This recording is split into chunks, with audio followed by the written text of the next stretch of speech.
tariffs are forcing them to come back.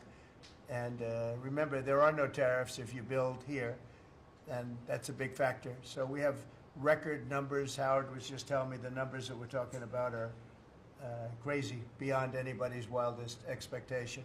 So they'll be doing a lot of building, all sorts of businesses, including the basics of automobiles.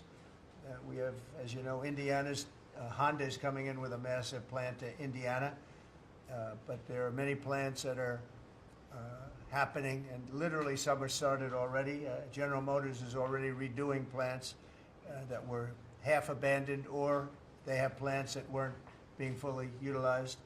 They're going to be, they and others are going to be making parts and other things in those plants so that it's one-stop shopping finally. It's ridiculous. You had to go to Mexico, you had to go to Canada, a car went all over the place. It was like, I don't know how that would have worked, but that's the way it sort of ended up. We had a deal, and we have a deal, which is fine, but people took advantage of the deal. They cheated. And when you cheat, the deals are unfortunate. But now what's happening is the numbers are beyond our wildest expectations. Now, having to do with cutting, we've done a lot of cutting from people, ideally the people that aren't doing the job. In many cases, people weren't attending jobs. In some cases, in many cases, people didn't exist. They had on the government rolls people that don't even exist. But of the ones that did exist, as you know, many didn't come to work. Many had no intention of coming to work. Many were paid and working someplace else. There were lots of bad scenarios, but they're being weeded out, and I think we're probably ahead of schedule on that. And to me, something that was just terrible is the contracts that we're finding, the fraudulent contracts that we're finding, where millions and millions of dollars and even billions of dollars in some cases were given out. And I think we'll start with that. I'd like to start with Doug Burgum, Secretary of the Interior. He told us about a couple of contracts that we have now found. When he got there, they saw this with Chris and everybody, and they couldn't believe it. Doug, could you just relate what you told us a little while ago? No, happy to, Mr. President. There's a federal consulting group, which was a group inside of Interior, but it was managing contracts from many different agencies that flowed through here. One of those contracts was to do surveys of individuals, $830 million for surveys. And so part of the question was, hey, could we actually see the surveys? And then the surveys came back, and a survey was like 8.5 by 11 sheet of paper with 10 questions that anyone's child in junior high could have put together, or AI could have done for free. $830 million. So that's one that we've stopped. And that contract was going out after you were inaugurated, sir. So it was jumping. It's a pure fraud. Yeah. It's a fraud. But we've had many fraudulent contracts that were caught by the work that Elon and his people are doing, and working with our people. It's been brought to light. The fraud, not just waste and abuse, the fraud has been incredible. You mentioned one, Madam Secretary. Well, yes, sir. Well, let me just add to that, and thank you. We just had a wonderful cabinet meeting, all aligned on certainly the effort to realign the government. But even at the U.S. Department of Agriculture, we've canceled a $300,000 contract educating on food justice for queer and transgender farmers in San Francisco. A similar contract we canceled in New York, again, educating transgender and queer farmers on food justice and food equality. I'm not even sure what that means, but apparently the last administration wanted to put our taxpayer dollars towards that. We canceled a $600,000 contract out of Louisiana that was studying the menstrual cycles of transgender men, a $600,000 contract. We canceled another contract out of a university in the middle of the country that focused on getting more diversity, equity, and inclusion into our pest management industry. Again, these are nonsensical. It makes zero sense to use taxpayer dollars to fund these. I know these are just a few examples of the hundreds and hundreds that we have found. Well, a clear case of fraud was with the Small Business Administration, where they were handing out loans, $330 million worth of loans to people under the age of 11. I think the youngest, Kelly, was a 9-month-old who got a $100,000 loan. That's a very precocious baby we're talking about here. Well, we're tackling the fraud, waste, and abuse in the agency. We've seen, hundreds of billions of dollars of fraud go unprosecuted, so we're taking that on. We have a zero tolerance policy for fraud, and we continue to crack down on it and make sure people are held accountable. It's amazing. And you have a lot of that. You've found far too much of it. It's a pure fraud. We like to use the words waste and abuse because they sort of sound good, but many of these things are pure fraud. Now, there was a contract that you've heard about where Stacey Abrams got $2 billion just before we took over, and it was a rush to get her the money, and that was environmental, and nobody knows what she was doing. But $2 billion. If you got $2 million, that's a lot. If you got 200,000, that's a lot. But this was $2 billion was given. Lee, do you want to talk about that? And the other one that was even worse? EPA has now canceled over $22 billion worth of contracts. $2 billion going to this NGO that Stacey Abrams was tied to. They received only $100 in 2023. And then the Biden administration gave them $2 billion. The director of the Greenhouse Gas Reduction Fund saw his former employer get $5 billion.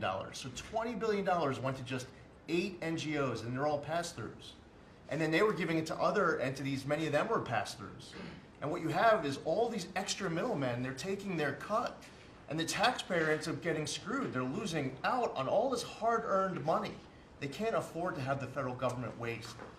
The partnership with Doge and Elon Musk has been incredible at EPA.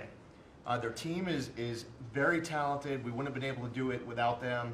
And of course, this mandate from President Trump to make sure that we identify every last penny, whether we're saving $50,000, $5 million, or $22 billion. We will not rest until every last penny is saved. Thank you, Mr. President, for the opportunity to do this for the American public. Thank you. Great job you're doing. So we have a lot of that. We're getting down to a point we think probably over the next 2 or 3 months we'll be pretty much satisfied with the people that are working hard and want to be members of the administration and our country, really. And they're doing a lot of good people. We have a lot of great people. We want to keep the good ones, and we want to get rid of the ones that don't exist, and we want to get rid of the ones that do exist but don't work. And we have quite a few of them. Would anybody else like to say something before we take some questions from the press, please? Doug Collins. Yeah, Mr. President, I think one of the things that you've always told me is take care of our veterans, and that's what we're doing at the VA. And one of the things, though, is you also have to know who your employees are. You have to know the very fact of who you are. We're 470,000 roughly when we started this, larger than the active duty Army, when you think about that in the perspective. But however, this is an interesting point. When I first got there and we started looking at this, how you take care of people, we didn't have an HR system that could actually give us a rundown on who actually was working where. That we've had to work with that, working with our VA employees who are Doge liaisons. We've been able to put together an organizational chart which we can start looking at that. But the interesting part about it is about taking care of veterans, and what you've told me to do is how do we get the people in the right places. And I think when we look at this, GAO has told us we were high risk for years. The previous administration put literally tens of billions of dollars and tens of thousand employees over the last 4 years, and we saw our statistics basically stay the same or go down. Backlogs went up. Maybe the question is not money and employees anymore. Maybe it's the organization and how we effectively deliver for the American people. And that's what we're going to do. Well said. And one thing I want to add to it, it is not necessarily a very popular thing to do. You're talking about employment, you're talking about people and the lives of people. And yet, I think the American public understands we're trying to save our country and make our country great again. I mean, you could say it, but we're trying to save our country from this extraordinary thing that was happening. What they were doing to our country was just a horrible thing. And I have no idea how it plays out in the public. I guess you see poll numbers that are very good numbers, but I don't know what that means long term. But it's something that has to be done. If we don't do it, we're not going to have much of a country left, so we have to do it. So we're doing things that I think a lot of presidents wouldn't be inclined to do, but we're doing it to really, I don't want to use cliche. I don't want to say we're doing it to make America great again, because I say that on the campaign trail, but there's really no other words that could express it better than that. We're doing it to help our country, and our country was riddled with fat, like no country probably anywhere in the world, and we're getting rid of the fat. And at the same time, we're going to be bringing in millions of very good, high-paying jobs, and we're going to be taking in a lot of money. Our country's going to be very strong. We've been ripped off by every country in the world, friend and foe. We were taken advantage of like nobody's ever seen. And you saw what happened today with Venezuela. We did something with Venezuela, which is long in the making, and it's very substantial. And we'll be announcing cars very shortly, and we already announced steel, as you know, and aluminum. We'll be announcing pharmaceuticals at some point in the not too distant, because we have to have pharmaceuticals. We don't make pharmaceuticals anymore in our country. And if we have problems like wars or anything else, we need steel, we need pharmaceuticals, we need aluminum, we need a lot of these things that we sort of don't make anymore, and yet we're equipped to do it all. So we'll be announcing some of these things in the very near future, not the long future, the very near future. And it'll bring in billions of dollars, billions and billions, and it'll bring in, maybe more importantly, jobs. It'll protect the jobs we have, and it's going to be really, really quite amazing. Chris, did you have something to say? Yes, Mr. President. I want to say energy is the infrastructure that makes our country run and drives our national security. The Biden administration grew my department, the Department of Energy, by 20%, and expenditure much more than that, all in an effort to reduce the production of energy in the United States and to make energy more expensive. We are stewards of the American taxpayer dollars, right? That's the job of everyone around this table, led by you. We want to reverse that trajectory and care about every dollar an American taxpayer gives us, and are we using it for the benefit of Americans? Let me tell you one thing, huge growth in expenditures, huge growth in employee count. Puerto Rico, an American territory, had its electricity grid destroyed. They had billions of dollars in the Department of Energy to help Puerto Rico, yet they didn't spend that money, because that money would have meant more energy, more jobs, more prosperity in Puerto Rico. They wanted to have them as a poster child of wind and solar. This island should run on wind and solar. That just doesn't work. But they cared about politics more than the American people, and they didn't treat the dollars like they were their dollars. Yeah. This table, the team you have assembled, we're treating the American dollars like they're our dollars. Thank you. You're doing a great job on energy, by the way. We have things happening with energy that will knock your socks off. A really amazing job. Howard, do you want to say a couple of words? Well, what is so exciting is April 2nd is just around the corner, and that's American Liberation Day. That's the day when the rest of the world starts to treat America with respect. And your leadership, understanding how the rest of the world treats us and what balance and what fair trade finally is going to be, is going to take care of America. It's going to launch the External Revenue Service to start to build the power and prestige of America back. And I'm honored to be helping you on that course. It's an interesting term, right? The External Revenue Service. We're going to take in a lot of money from the outside, and that's going to keep our taxes low, and I think getting a lot lower. It's going to be a lot of money, and the external will take care of the internal to a large extent. So I think it's going to be a beautiful transformation. Linda, you might say a couple of words. You've done so amazing. It's a 50% cut, and more importantly, we want to bring education into the states. We're at the bottom of the pack, but we're the most expensive per pupil.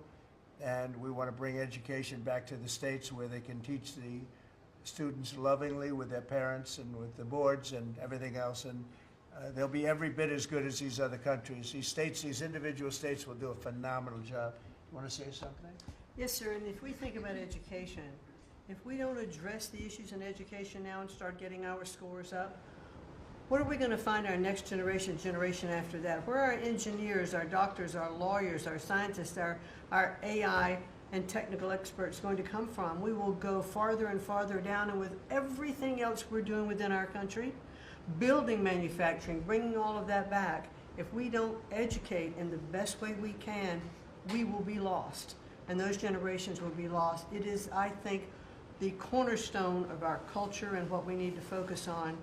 And so by having education at the best place where it can be, which is at the states, the local levels, with governors, with best practices and tools, which I hope the Department of Education can help supply for them, we'll do it. And Linda, as you know, the SBA has taken over her student loans, which is a lot of loans. It's a big job, and Kelly, we appreciate that. You're going to do fantastically well. And Bobby is going to be taking over their various medical aspects and health aspects of the educational process. So, and he's going to do a fantastic job of it. So, thank you very much. Thank you, Mr. President. I just say that I'm very grateful to you and very grateful for the partnership with Doge, with Elon. We've identified extraordinary waste in my department and HHS. The expenditures, the budget of HHS during the Biden administration went up by 38%. The employees went up by 17%, and healthcare went down. We have 40 comms departments. We have 40 procurement departments. We have 40 IT departments, and we have 40 procurement, HR, none of them talking to each other. We are, with Elon's help, eliminating the redundancies. We are streamlining our department. We're going to go back to providing gold standard science. We're going to get the money to the scientists and to the patients rather than to the administrators and to the bureaucrats. And we're going to restore gold standard science, and we're going to make America healthy again. Thank you very much. It's great. If you might, Madam Secretary, say a little bit about what's happening and how well we've done at the border.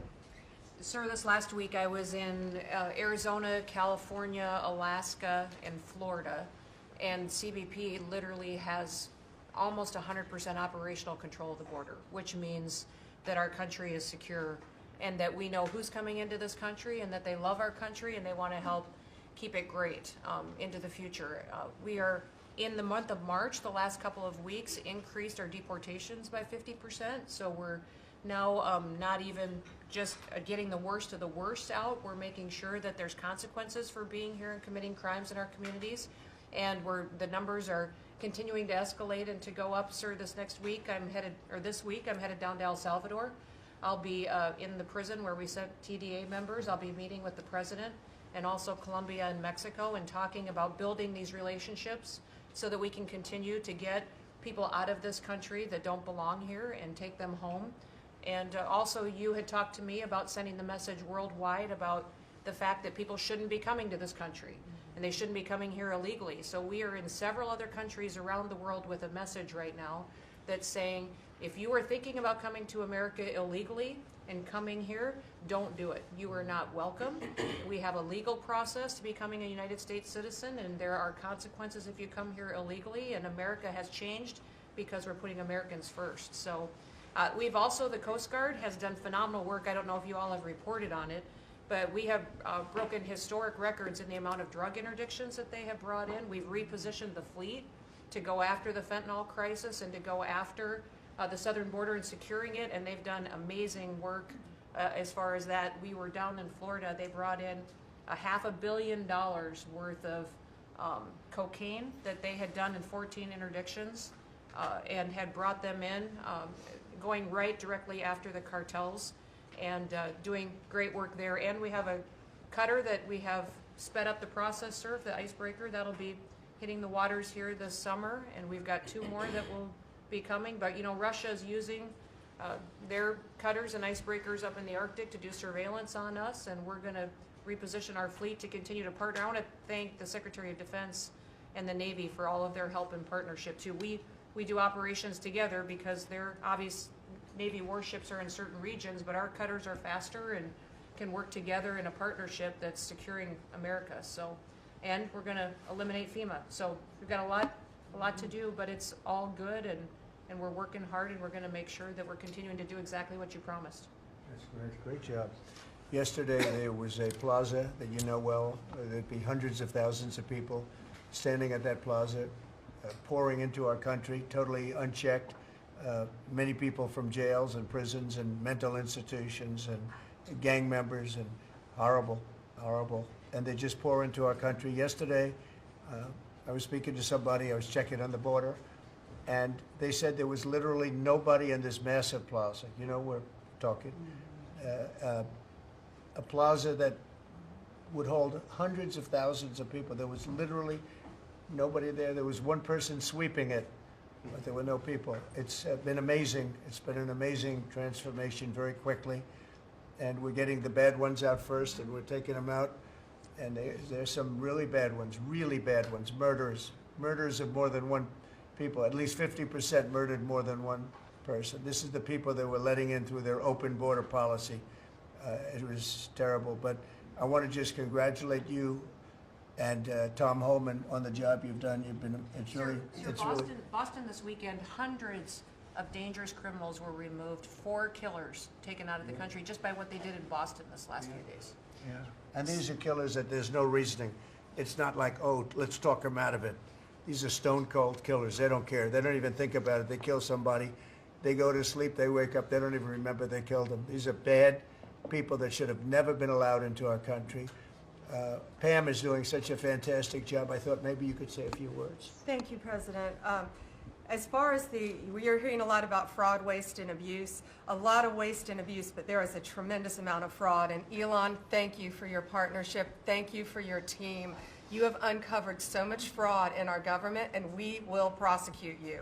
We have an internal task force now working with every agency sitting here at this table. And if you've committed fraud, we're coming after you. Thank you, Elon, for that. On the violent crime level, thanks to President Trump's directive, we are seeking the death penalty again. So all of these horrible, violent criminals that you're hearing about around the country, they will face the death penalty federally within our country. And the drug dealers need to get out of here because we are coming after you. We're going to have 94 great U.S. attorneys around this country, and everyone will be prosecuted to the fullest extent of the law. Thank you. Thank you, President. It's at your directive. I couldn't have said that better. That's very good. That's very good. She's doing a fantastic job. Thanks, Pam. Do you have any questions, please? Mr. President. Yeah, please. Mr. President, what can states do now to implement your Department of Education executive order? Well, I think what's going to happen is we are cleaning out a lot of things like the loans, student loans, which will be handled very professionally by people that do that. And then, as you know, RFK Jr. is going to do a fantastic job having to do with health and the other things, and frankly, better than the people at the Department of Education. You see the buildings all over D.C., and then the rest is the states are going to start coming in and taking all of the information on all of their students.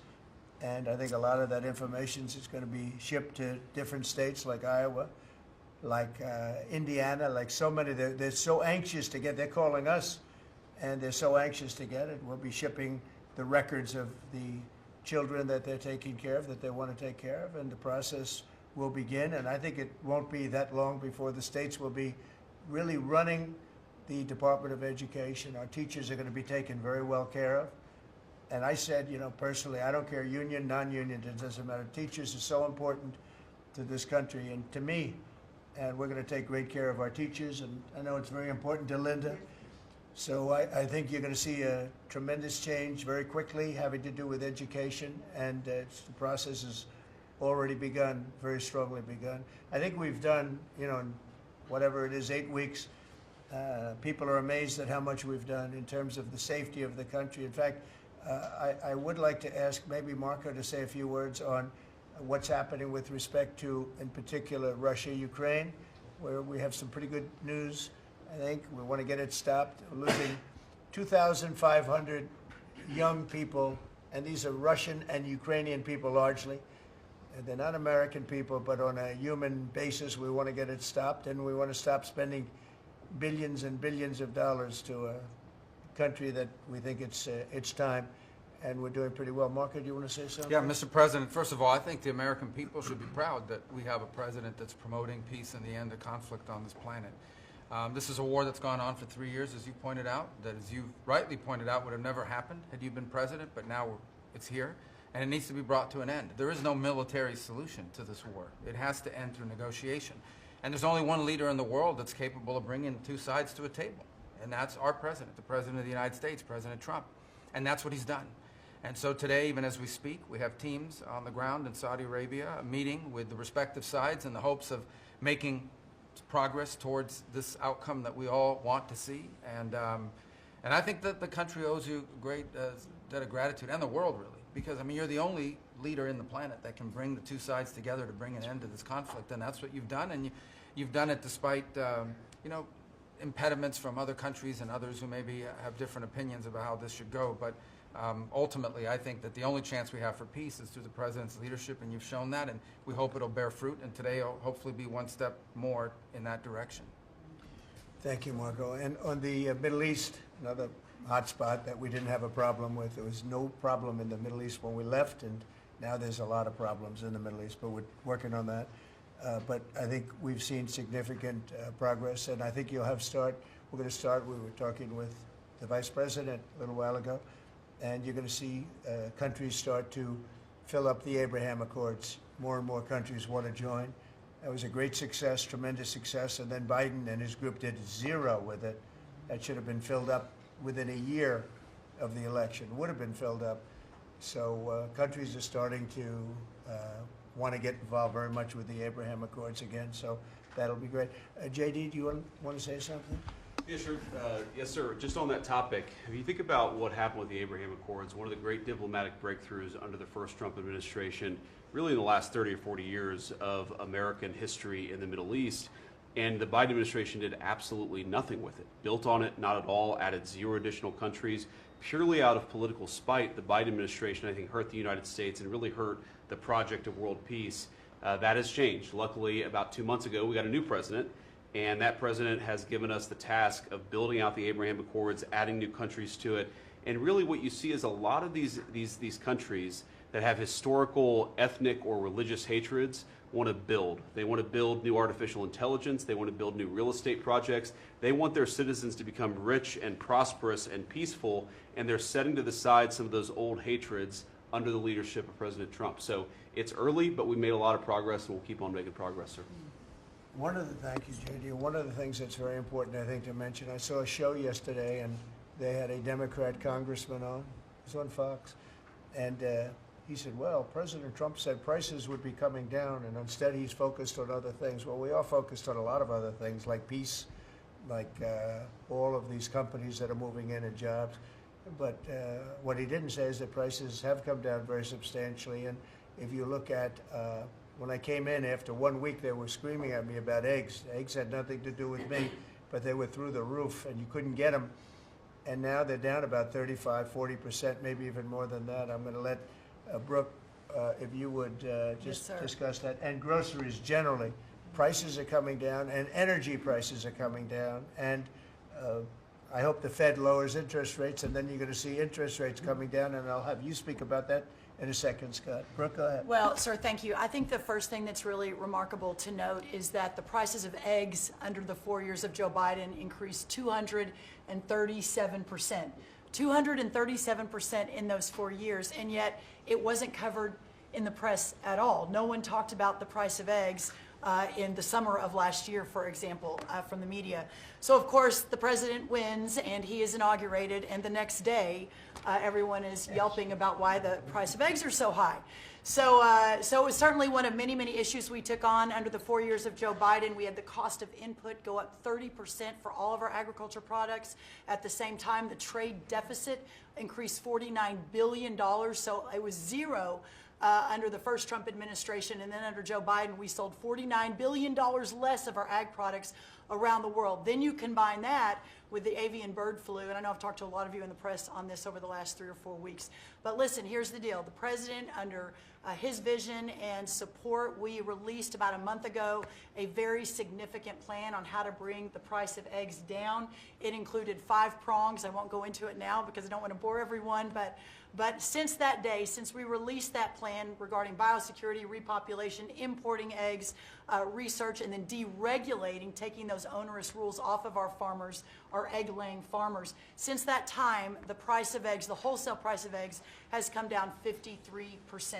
So we're going to keep working on it. Listen, it's not something you solve overnight. Avian bird flu and some of the other animal diseases, we're working across the government, several partners out in the cabinet on that, especially my friend Secretary Kennedy over at HHS.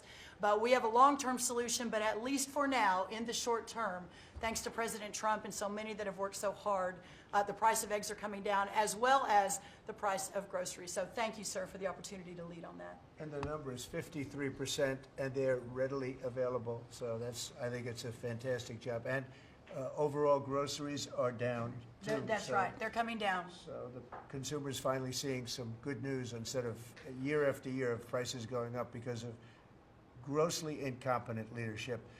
Scott, do you want to talk about interest rates, where you see it all going? Yes, sir. So we are, under your direction, we're reprivatizing the economy. We're bringing down government spending. We're bringing down excess employment in the government sector. On the other side, we're going to re-leverage the banking system. We're going to have all the new manufacturing jobs, so everyone who's laid off from the government will have an opportunity to go into the private sector, and that is going to lead to disinflation. Inflation is under control. We're going to get the affordability crisis fixed. So lower energy, deregulation, more private sector jobs that will naturally get interest rates down. Interest rates down. Mortgage rates are down almost every week since January 20th. The energy costs are down about 15%. Crude oil's down about 15%. And as we keep that going, interest rates are going to keep declining. It'll be good for mortgages. It'll be good for credit card debt. It'll be great for auto loans. That's great. And you're doing a really, really good job. I'd like to see the Fed lower interest rates. That's just my opinion. Because things are coming down. We have inflation under control. Tremendous amounts of money will be soon coming in from tariffs, which is about time that we were able to partake. We've been ripped off by every country on that basis, and it's about time. But that will be, I think, treated very fairly. Will be very fair. But the money that we're talking about is rather astronomical, and it should be, because we put years and years. I was able in the first term. We had a great first term with the highest stock price increase ever. All the different things that we had, but one of the things, we took in a lot of money in tariffs, and I had just started that process, and we had to slow it down because of the COVID. We didn't go forward. We did a very good job with COVID, but that was something that happened to the whole world. It was a shame. What a shame. All those people dead, and all of the problems that it caused for countries far worse. I mean, some countries still haven't recovered. Economically, they haven't recovered.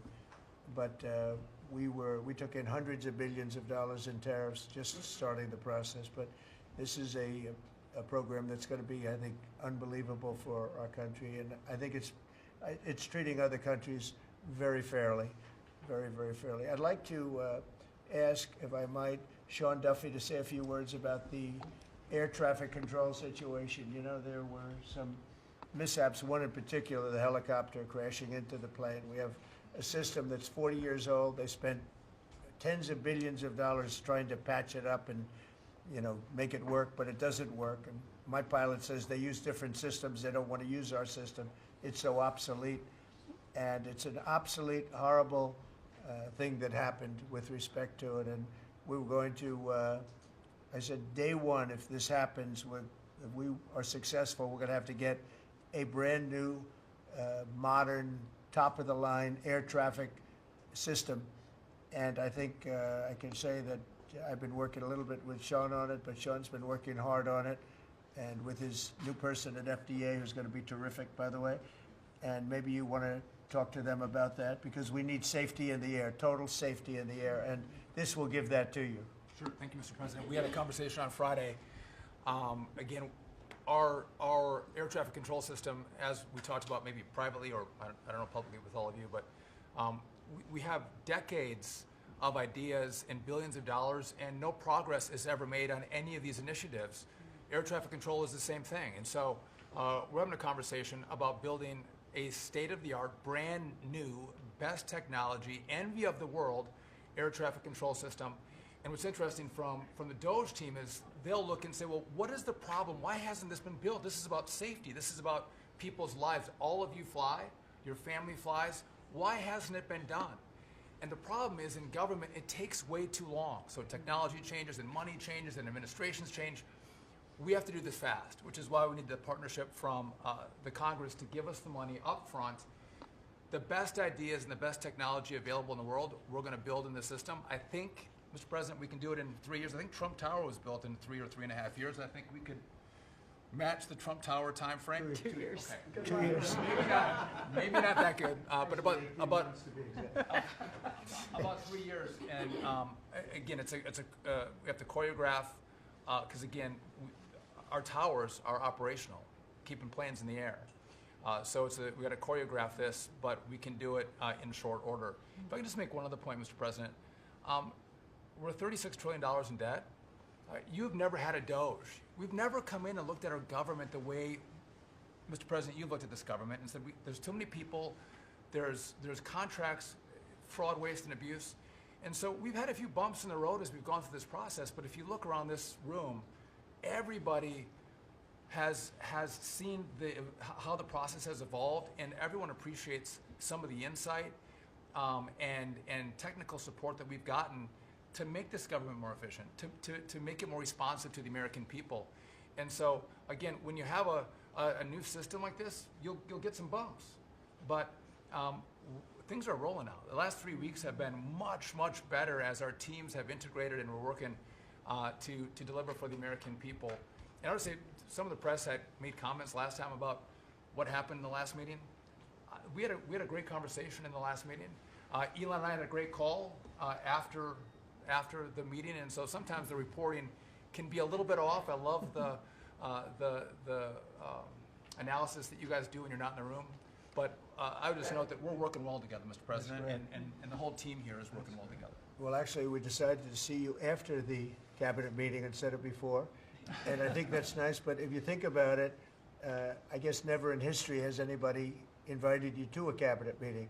We're very open and transparent, and we had a very good meeting today. So, I mean, you're standing here, you're seeing what the result of the meeting is. I think we're doing an amazing job for essentially 8 weeks on the job. I think there's never been anything like it.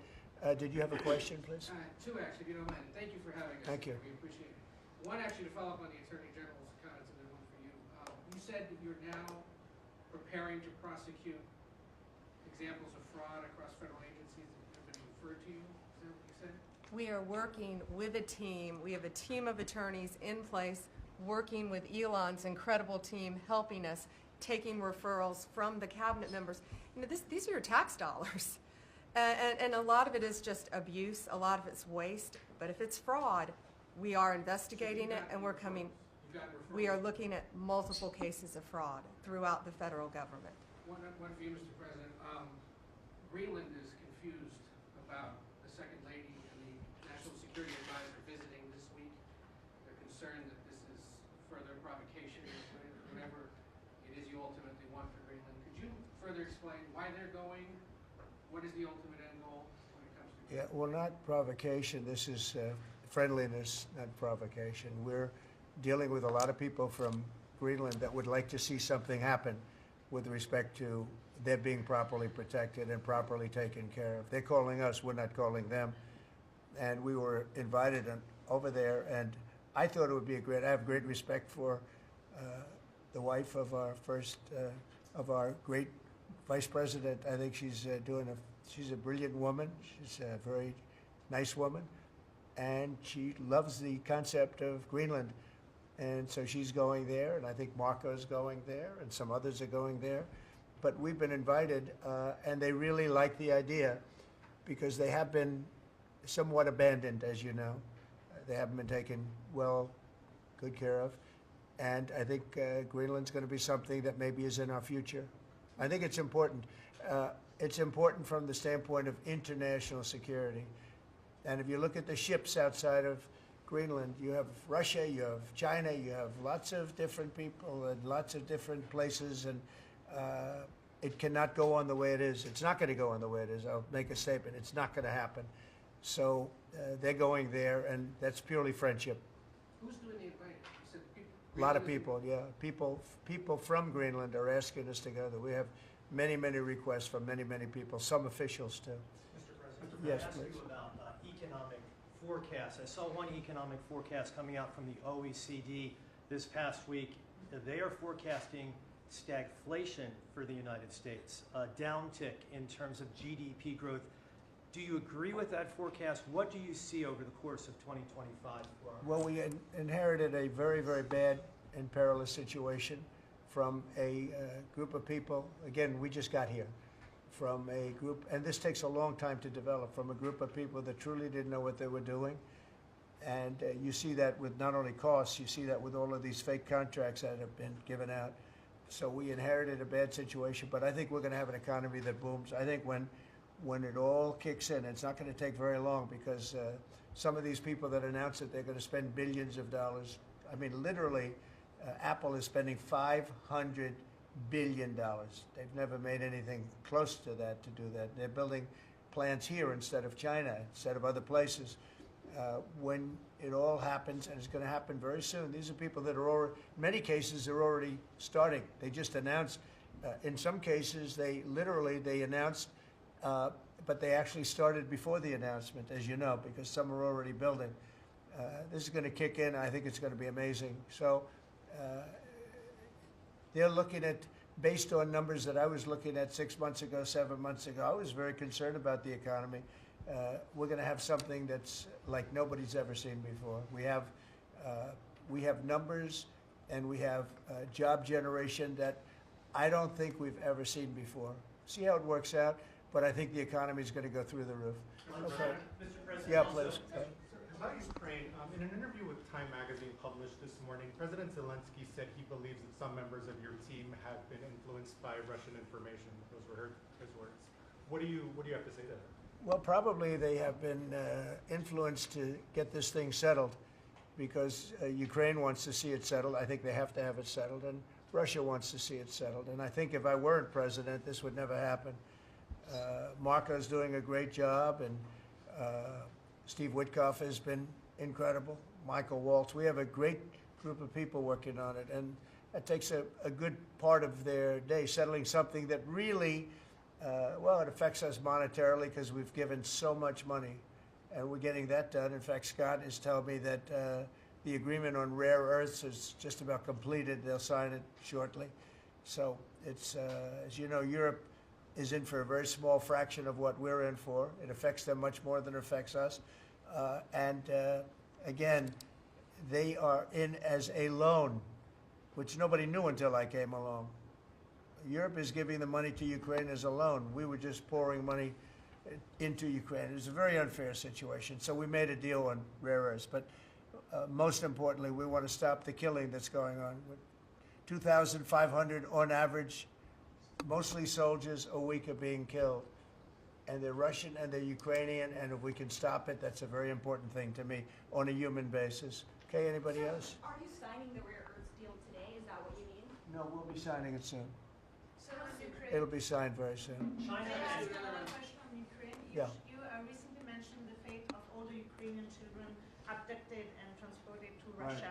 So are you demanding that Russia return these kids to their families in Ukraine? Well, it's one of the things that we're talking about. I know that no decision's been made. We're talking about territory right now. We're talking about lines of demarcation. We're talking about power plant ownership. Some people are saying the United States should own the power plant and then work it that way because we have the expertise to fix it up, et cetera, et cetera. It's okay. That would something like that would be fine with me. But they are talking about ownership of the big nuclear power plant in particular. But all of these things will come up, and they have come up, and that has been discussed, yes. Okay, I want to thank everybody very much. This was a great meeting. These are phenomenal people. We're lucky to have them. I have to tell you, I want to thank you all, and Elon, I want to thank you. I know you've been through a lot with this horrible situation that happens. That's right, saving America. It's very unfair. What he is a patriot. Here's a man that I can tell you, he's a friend of mine. He's become a friend of mine. He supported me in the election. That's when I got to know him. Really, I knew him a little bit from the first term, but not much. But he's a patriot more than anything else. He's never, think of it, he has never asked me for a thing. He could have. I always say, I wonder if he's ever going to ask me for something. And that's always subject to change, and if it does change, I'll let you know about it. But Elon has never asked me for a thing. I mean, I got rid of the electric car mandate. I have no idea how that affects him, but possibly not good. I don't know. But he's never asked me for a thing. And I think that's an amazing tribute. I did get activated last week when I saw what they were doing. I said, he makes an incredible product, and we're going to go out and tell people you can't do that stuff, and support him. They got to support him, because if he wasn't doing this, he wouldn't have any of these difficulties. And I think it's getting less and less. Pam has done a great job with regard to all of the, I mean, I know the kind of investigations that are going on. If she finds them, which she will, she already found 4 of them. But I think they're going to suffer very grave consequences, because they're really terrorists when you think about it. They're terrorists at a high level. And I think the people that are financing them, they could very well be people I know, people that you write about. But those people are in big trouble, so they better cut it out. But Elon's a patriot. We want to thank you very much for the job you're doing. Thank you very much.